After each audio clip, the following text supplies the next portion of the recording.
Hakim Pengadilan Negeri Jakarta Selatan membacakan surat pencabutan permohonan pra-peradilan yang ditandatangani tersangka kasus penistaan agama Yahya Waloni dalam sidang pertama hari ini.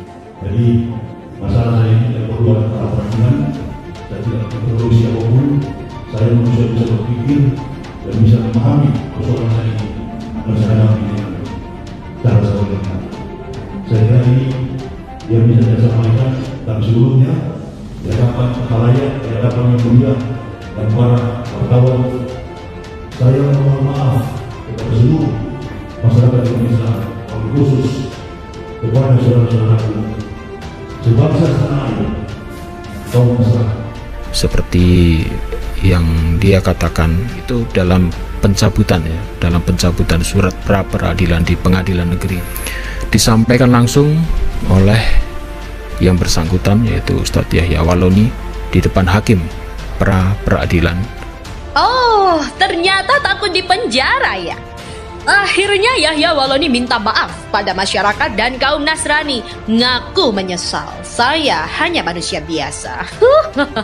Tersangka kasus ujaran kebencian berbasis SARA, pendakwa mualaf Yahya Waloni akhirnya meminta maaf dan mengaku menyesali perbuatannya. Permintaan maaf tersebut dia tujukan kepada publik atau masyarakat dan tentunya pada kaum Nasrani. Adapun pernyataan tersebut dia sampaikan saat sidang pra-peradilan di Pengadilan Negeri Jakarta Selatan pada Senin ini 27 September 2021. Dia menyampaikan setelah hakim pra-peradilan membacakan putusan pencabutan permohonan pra-peradilan yang diajukan oleh penasihat hukumnya Abdullah Al-Qatiri. Awalnya Yahya mengatakan bahwa masalah yang menjeratnya bukanlah masalah berat, melainkan masalah etika dan moralitas. Yahya mengatakan sebagai manusia normal yang hidup dididik dalam lingkungan beretika dan moral yang baik, dia mohon maaf atas hilaf dan salah dengan tidak memberikan contoh baik dalam memikirkan konsekuensi komitmen dakwahnya. Sehingga perbuatannya telah melampaui batasan-batasan etika dalam kehidupan bermasyarakat, berbangsa, dan bernegara. Dikutip dari tribunnews.com, katanya, dan ini yang saya sangat sesali. Setelah melihat video itu, rasanya tidak sesuai dengan apa yang saya tekuni selama ini sebagai seorang pendakwah.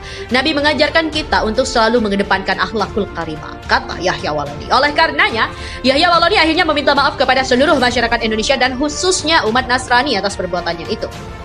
Di hadapan halayak wartawan, saya memohon maaf kepada seluruh masyarakat Indonesia, wabil khusus kepada saudara-saudaraku sebangsa setanah air kaum Nasrani. Yahya juga menegaskan tidak akan menghendaki adanya pra-peradilan dalam masalah hukum yang membelitnya.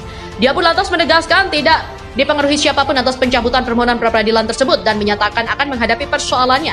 Maka dari itu dia berharap di kemudian hari Allah Subhanahu wa Ta'ala memberinya hikmah untuk menjadi pendakwah yang bisa menjadi teladan demi negara kesatuan Republik Indonesia. Yahya Waloni minta maaf kepada masyarakat dan juga umat Nasrani serta menyesali perbuatannya. Ya, baru-baru ini, tersangka kasus ujaran kebencian berbasis SARA Yahya Waloni meminta maaf dan mengaku menyesali perbuatannya. Dia menyampaikannya saat sidang pra-peradilan di Pengadilan Negeri Jakarta Selatan pada Senin 27 September. Hal itu disampaikan setelah hakim pra-peradilan membacakan putusan pencabutan permohonan pra-peradilan yang diajukan oleh penasihat hukumnya Abdullah Al-Qatiri. Awalnya, Yahya mengatakan bahwa masalah yang menjeratnya bukanlah masalah berat, melainkan masalah etika dan moralitas saja. Dia mengatakan sebagai manusia normal yang hidup dididik dalam lingkungan beretika dan moral baik, mohon maaf atas hilaf dan salah dengan tidak memberikan contoh baik dalam memikirkan konsekuensi komitmen dakwahnya. Sehingga perbuatannya telah melampaui batasan-batasan etika dalam kehidupan bermasyarakat, berbangsa, dan bernegara. Dia juga meminta maaf kepada seluruh masyarakat Indonesia dan kepada umat Nasrani atas perbuatannya itu. Dia juga menegaskan tidak akan menghendaki adanya pra-peradilan dalam masalah hukum yang membelitnya. Yahya juga menegaskan tidak dipengaruhi siapapun atas pencabutan permohonan pra-peradilan tersebut dan menyatakan akan menghadapi persoalan itu.